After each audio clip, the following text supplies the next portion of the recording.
Happy lunch hour, gang. Well, the day continues and the work keeps going. But we're doing good work.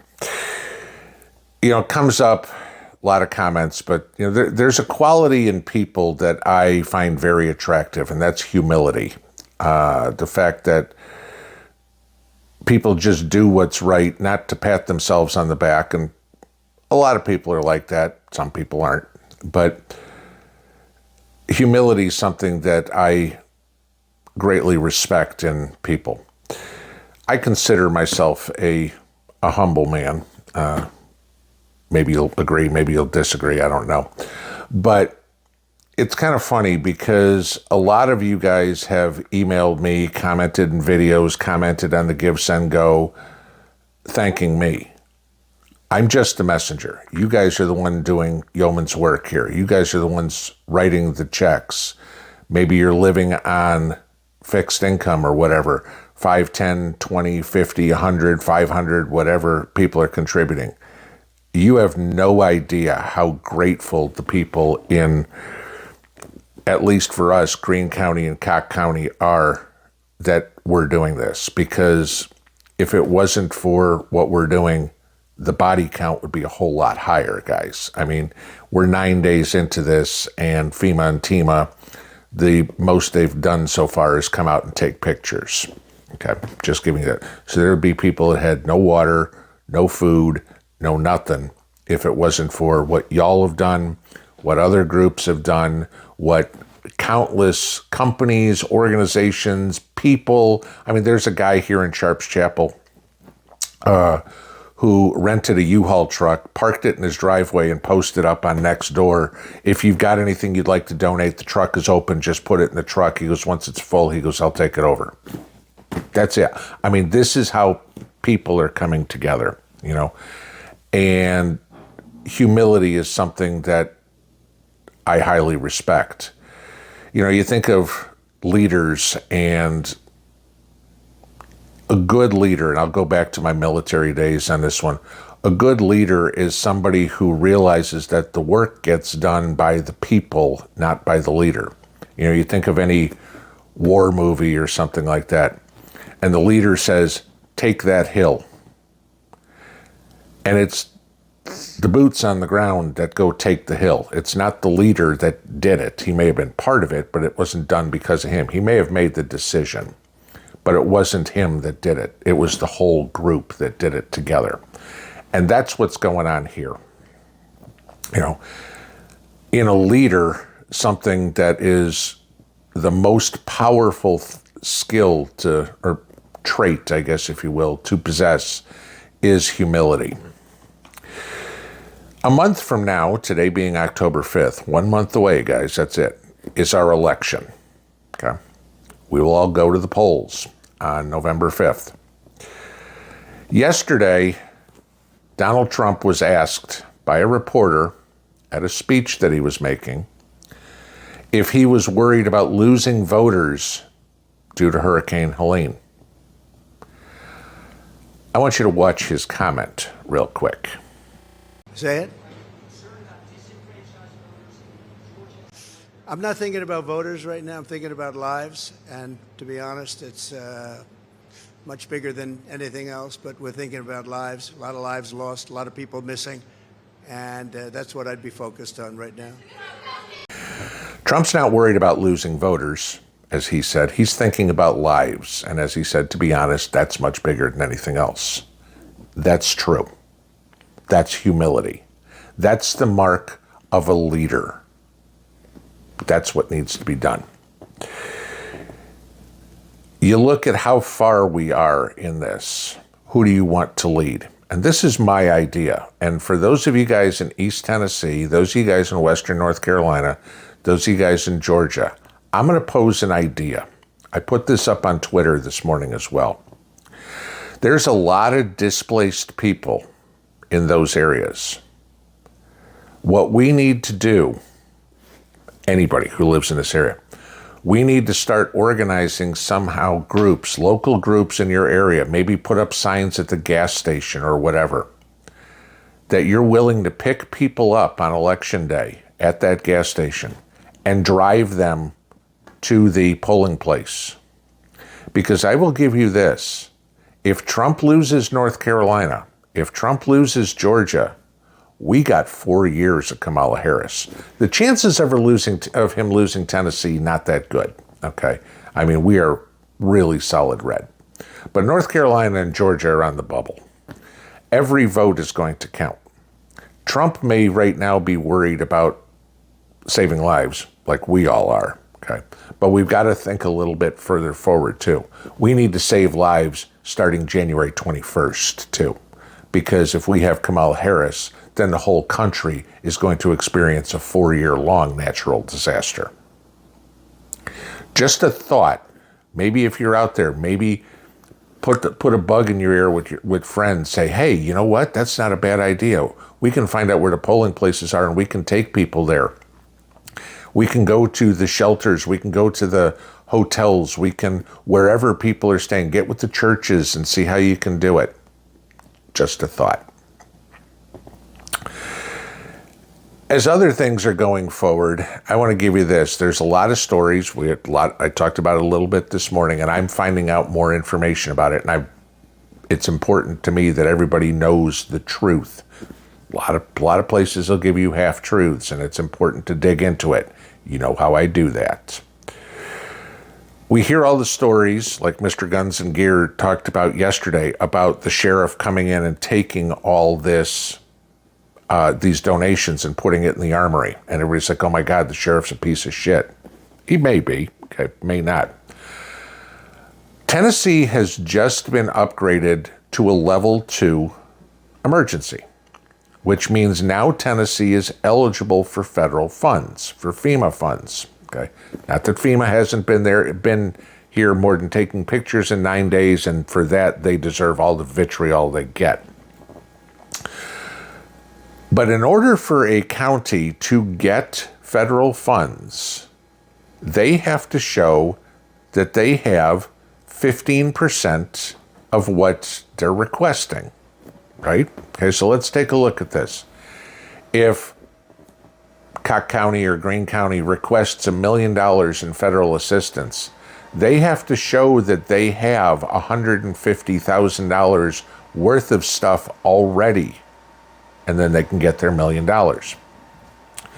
So the counties may, and I'm just telling you how this works out, and this is from me talking to people and getting answers, okay, may be trying to collect that stuff so that the county can meet their 15% target so that they can get the FEMA funds. That's important information to know that I never knew before this, and I'm betting a lot of you didn't, okay? But if that's what it takes to get federal funds, if we have any, that's important to know. So before we tear somebody a new one because, oh my God, they're taking donations, there might be a reason to it that we didn't know. Just a couple of thoughts before we get into the fun part. And of course, we'll talk about that now, what the budget is and how everything's looking and what we've accomplished here in the last 24 hours. All right, so moving on along, this is what we've got going on in the last 24 hours. I think I told you guys yesterday, maybe this morning, I don't remember. Sometimes it runs together, so bear with me. We have secured an entire truckload of diapers that is going to be delivered on Tuesday. Cost of right around, well, diapers and some baby wipes, cost of right around $30,000. We'll have the formal figures on that, but we got a load of diapers, which is something they've got critical need for. That was cool.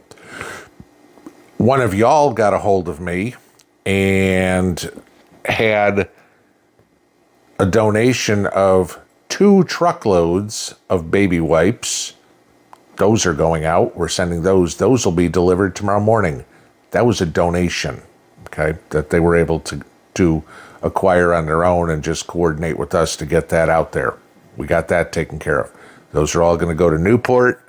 And then we've talked to the folks at Newport, and they're cool with dispersing those, sharing those with the other counties, and they can take care of that with the other counties. So that's cool. We got that done. Same folks here again gave me a lead get this, on a half a truckload of baby formula.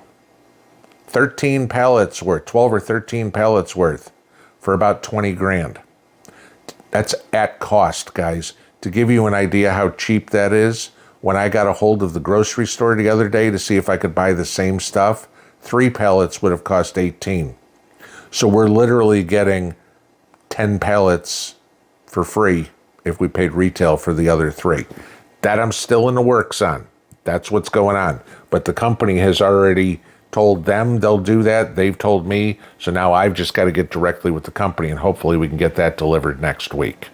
So this is what we're doing with all the funds that you guys are raising. We're to the point where convoys don't work anymore like we did on Tuesday because the amount has gotten so big. All right. So now we're doing it with truckloads of stuff. And fortunately, a few of you guys are truckers and have, owner operators and have your own trucks and have been willing to donate time, your truck, everything.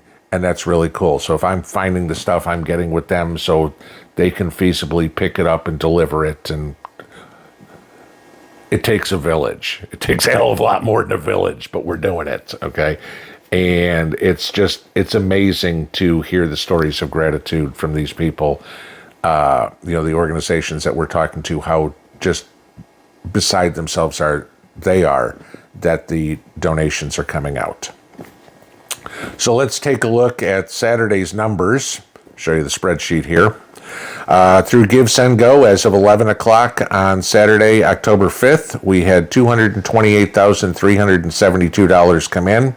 Cash App and the Bowling League haven't changed. Those numbers are the same. I had 3,800 and something come in today. So we have a total of $8,905 that has come directly to me to the post office box. There was one check today made out to Pinball Preparedness, which is going back out in today's mail, returned. So sorry about that. Can't do it. Okay. Haven't written any checks for any expenditures. So as of right now, with the $241,654.26 we've taken in, Michelle and I have spent $78,467.92. We still have $163,186.33 gross. We talked to the folks at Give, Send, Go yesterday, and they are we can start getting release of the funds, okay? And just so you guys understand how this is all working, yesterday we were able to put in a withdrawal. I think it was somewhere around $131,000, okay? That was the first withdrawal we can make. They ACH that to us. We should have that Tuesday, maybe Wednesday, okay? That'll be that. And we're going. We have to wait 3 days, calendar days, thank God, not business days, it looks like, before we can make a next withdrawal, which will be hopefully Monday afternoon. We can do that. So we figure we'll have that money somewhere around Friday, and then we'll be able to buy more. We've got other things that we're working on, but we've kind of got to stagger this stuff out as the money comes in, just the way things work. And again, like I said, it's not like the need is going to die. Obviously, the shiny object with everybody, that is going to die. It'll slow down. We know that donation people get tapped out, of course. We know the donations will slow down. Eventually, when it seems like the donations are coming down to the end and we've spent what we could, the last thing we'll do, Michelle and I talked about this morning, the last thing we will do is give any remaining funds that we've raised to the folks that we are donating to in Newport and in Greenville, so they can commingle those with other donations they've got so they can buy whatever else is needed. We will get down to the penny, guys, of everything that is donations. The 241,654.25, I want you to guys understand that is a gross number. We do not have the calculations yet from Give, Send, Go, because obviously we're still raising money, about what their fees are. We know it's going to be somewhere 2.5% to 3%. They've got a convoluted way of taking out fees. There's a percentage of the dollar amount, plus I think it's 30 cents per contribution that comes out. So, you know, let's just say, for example, it's 2.5%. I'm just going to use this as a round number and average. Okay. Somebody gives us $10, that would be 25 cents in a fee plus 30. So it'd be 55 cents. So you look at that, go, oh my God, you know, that's 5.5%. But if somebody gave $1,000, okay, if it's 2.5%, that's $25 plus 30 cents. So it's $25.30. So it's 2.53%, you know. So that's kind of how it works. That's why we don't know what everything is, because there's over like 2,500 contributions on Give, Send, Go, and we're letting them do the calculations on their end. We're not getting out with a calculator and trying to figure all that out. So I just want to give you the idea again of where we are, what we're doing, where your money's going to. It's all going to these people, just so you know. Nobody's getting paid for gas. Nobody's getting paid for time, wear and tear on the cars, nothing like that. Everything we are doing is product to get to them and doing whatever we can for paying the fees. We don't have any choice. So that's where it is, guys. Thanks. We keep going. Pinball out.